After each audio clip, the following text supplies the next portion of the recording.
A prominent Catholic, author, and college professor fears the church is on the verge of a civil war.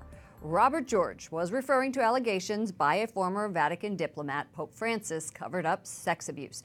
George says of the internal fighting, we have no idea how long it will last or what its consequences will be.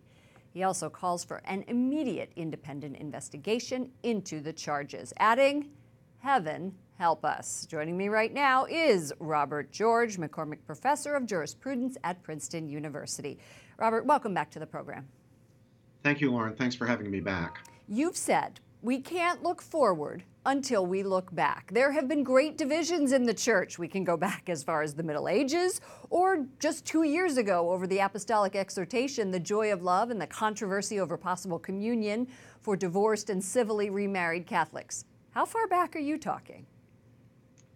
Well, right now I'm just talking about victims of sexual harassment and abuse at the hands of clergy.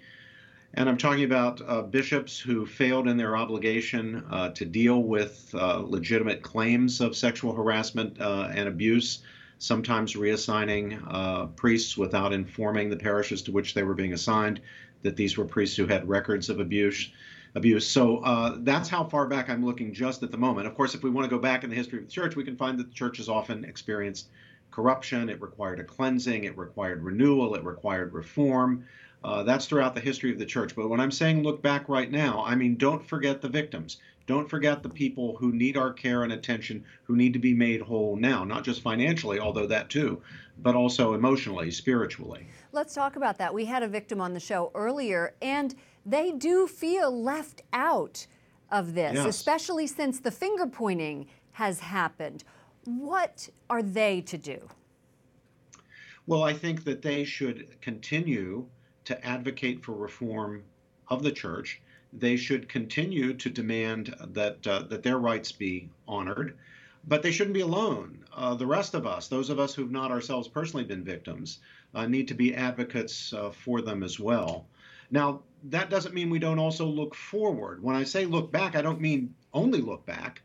I mean don't fail in our obligation to have accountability for past wrongdoing, to attend to the needs of victims. But we need to look forward, too. That means we need to put into place procedures, institutions, practices to ensure that what has gone on in the past does not continue to happen. Now, no system's perfect. We're not going to get a perfect system. Well, we could get a system that does work. That's right. We can get a system that works for people, and that's what we need. The church would argue that that system that did work was the 2002 Dallas Agreement, in which there were rules put in place over sex abuse. And we heard from the review board, the National Review Board at the Bishops' Conference, saying lay people now need to be running the show. What are your thoughts on that? Well, I think that lay people have to be involved. I mean, one of the lessons that I think we now have to draw is that lay involvement is absolutely essential. There needs to be accountability, including accountability of clergy and the episcopate to the laity. Now that doesn't mean that the laity get to boss the bishops around any more than the bishops should really be bossing the laity around. All of us in the church have our roles. All of us have our vocations.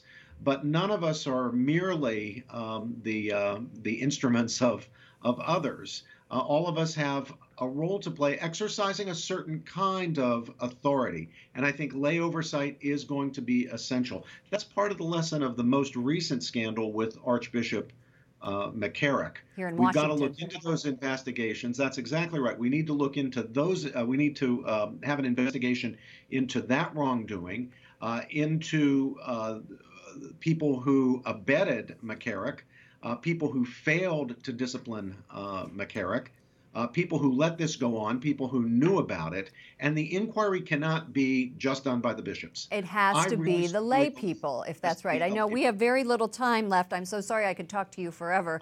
I know that people are looking to you and to other prominent Catholics for your opinion, your advice in what to do in what you call this storm where we are all at sea. Robert George, McCormick Professor of Jurisprudence at Princeton University, thank you so much for joining us. Thank you, Lauren. My pleasure.